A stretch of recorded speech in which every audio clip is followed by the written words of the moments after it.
Est-ce qu'on peut parler peut-être de la frappe la plus importante d'Israël contre les intérêts iraniens, Catherine Gentile? À partir du moment où c'est l'annexe de l'ambassade d'Iran à Damas, il faudrait vérifier, mais a priori, ça doit bénéficier du statut diplomatique. Donc, si c'est le cas, déjà, c'est évidemment un élément dont Téhéran va pouvoir se saisir pour dénoncer encore plus qu'ils ne le font maintenant, cette attaque qui, évidemment, est le fruit des Israéliens. On ne voit pas qui ça pourrait être d'autre. Après, il faut savoir qui sont les personnes qui étaient visées. Parce que d'ailleurs, on le voit là, on l'a vu tout à l'heure sur les images, devant l'ambassade d'Iran, il y a la photo justement de Soleimani, qui était le chef des gardiens de la Révolution, qui a été tué par les Américains en 2020, Nicolas Rouget. Voilà, on la voit sa photo là. Nicolas Rouget, il faisait allusion. Donc si c'est vraiment un très haut gradé des gardiens de la Révolution, ça peut aussi donner une indication de la riposte que peut envisager l'Iran. En même temps, l'Iran, ces dernières années, a toujours dit qu'il va y avoir une réponse très dure, on ne va pas se laisser faire, le prix sera payé, etc. Jusqu'à présent, ils ont plutôt utilisé leur proxy du style Hezbollah ou Houthi du côté du Yémen, et ils ne se sont pas impliqués directement, y compris quand les Israéliens ont abattu des ingénieurs spécialistes du programme nucléaire en Iran même. Il n'y a pas eu de réplique iranienne. Donc, il faut attendre de voir qui a été visé, qui a été tué aussi. Et puis, si les Iraniens, maintenant, vu la tension qu'il y a dans la région, sont prêts, eux, à avoir une réplique qui sera plus forte que celle qu'ils ont d'ordinaire. Sur l'importance et la signification de la cible, donc on est sur un corps diplomatique. C'est encore une fois l'annexe de l'ambassade iranienne. Vous l'avez souligné dans les premières secondes de votre intervention, Catherine Gentile de Cannes Code. Ça ajoute vraiment à la gravité de la situation et ça ouvre quelques questions. Oui, je crois. Les Israéliens attaquaient jusqu'à présent avec une sorte d'autorisation tacite des Russes qui avaient la couverture radar de la zone, les forces des gardiens de la Révolution qui étaient en Syrie. C'est la première fois qu'ils s'attaquent à un établissement... les Israéliens. Oui, les Israéliens, pardon. Et donc c'est la première fois qu'ils s'attaquent à un établissement diplomatique. Alors, on sait très bien que c'est la tentation israélienne permanente de régler son compte à l'Iran, parce que l'Iran se dote d'une arme nucléaire, parce que l'Iran est le seul grand pays menaçant dans la région pour Israël, et que jusque-là, les Américains ont freiné cette appétence des Israéliens pour régler son compte à l'Iran. Simplement, nous sommes en période électorale et je pense que ça va devenir beaucoup plus difficile pour les Américains de réfréner la volonté de taper sur l'Iran que manifestent les Israéliens. Donc, autre élément important, donc on a parlé de la cible, le bilan, on parle de 7 morts du côté des gardiens de la Révolution générale, dont 2 commandants. Par ailleurs, je vois en dépêche qu'il y a des manifestations des Iraniens qui commencent à manifester du côté de Téhéran. Une étape est clairement franchie, importante, de la part d'Israël vis-à-vis de l'Iran, de la Syrie au passage également, mais il faut s'attendre à l'étape suivante également, dans l'autre sens, l'Iran vis-à-vis d'Israël. Je crois qu'Israël, c'est pas un mystère, fait payer à l'Iran son soutien, en particulier au Hamas et au Hezbollah.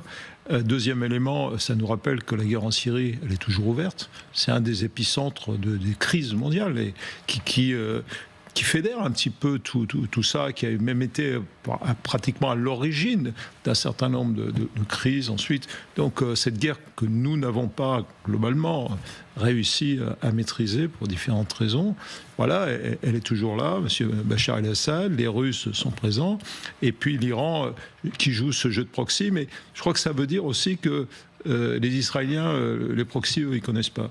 Les seuls proxys qu'ils connaissent, c'est eux-mêmes. Et ils attaquent à visage ouvert, à visage découvert, et ils essayent de faire mal. Et ils se disent de toute façon, vous nous attaquez par tous les moyens possibles, les plus honteux, si je puis dire, y compris ces attaques du Hamas. Donc nous, Israël s'est toujours donné le droit d'une légitime défense que je qualifierais d'élargie, et il est en train de l'exercer. Et que faut-il craindre, imaginer derrière l'expression réponse décisive? Cette action entraînera de notre part, c'est ce que disent les Iraniens, une réponse décisive. Ils savent très bien que s'ils rentrent dans une escalade, Là, pour le coup, Israël frappera encore plus fort et vraisemblablement en Iran. C'est pas forcément leur intérêt, si vous voulez. C'est l'ambassadeur qui a dit ça. Oui, il faut rester. Je voudrais vous faire écouter une hypothèse mise sur la table par Georges Malbruno, invité de David Pujadas un peu plus tôt. Regardez. Jusqu'à maintenant, Israël avait frappé beaucoup, à de nombreuses reprises, des gardiens de la révolution dans leur base. Là, ils montent d'un cran. Bon, l'Iran a promis une riposte décisive. Je pense pas. L'Iran n'a pas riposté lorsque les Américains ont assassiné Qassem Soleimani. Je pense qu'ils ne riposteront pas, en tout cas directement, mais on voit que là, il y a probablement un piège qui est tendu par Israël à l'Iran ou au Hezbollah. Ma question portait sur cette expression de piège tendu par Israël à l'Iran. Que faut-il comprendre par un piège tendu ?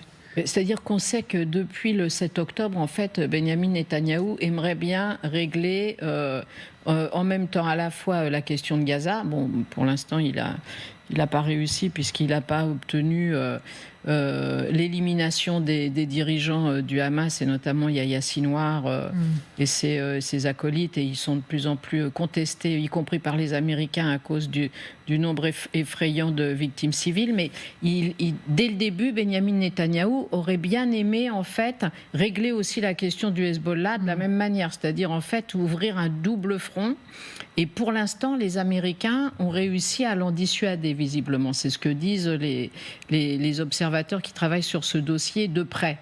Maintenant, quand on voit que les Américains ne réussissent pas à réfréner Benyamin Netanyahou concernant Gaza, malgré les nombreuses alertes que les Américains ont lancées, le fait que Benyamin Netanyahou a interdit à une délégation israélienne qui devait se rendre à Washington d'y aller pour signifier son mécontentement. Est-ce qu'aujourd'hui, les Américains et les alliés occidentaux ont encore la capacité d'empêcher Benyamin Netanyahou d'ouvrir ce fameux deuxième front et d'essayer d'affaiblir durablement le Hezbollah, allié des Iraniens? Alors, la question est là. Le changement de ton de Washington vis-à-vis d'Israël se confirme encore ce soir, parce que vous le savez peut-être, après 2 semaines d'opération, les troupes israéliennes se sont retirées de l'hôpital Al-Shifa, laissant dans leur sillage de nombreux corps, peut-être des centaines. On va rester prudent sur les chiffres. En tout cas, une certitude reste la désolation, et ça, on peut le voir en images. Et autre certitude, Washington n'est pas exactement sur la ligne de Tsahal. Regardez, réaction du côté de la Maison-Blanche. C'est très préoccupant si c'est vrai. Nous contactons le gouvernement israélien pour avoir plus d'informations. C'est important de le faire. Nous devons nous assurer que ce que nous entendons est vérifié, que les images sont également vérifiées. On voit l'immense prudence quand même de la Maison-Blanche désormais.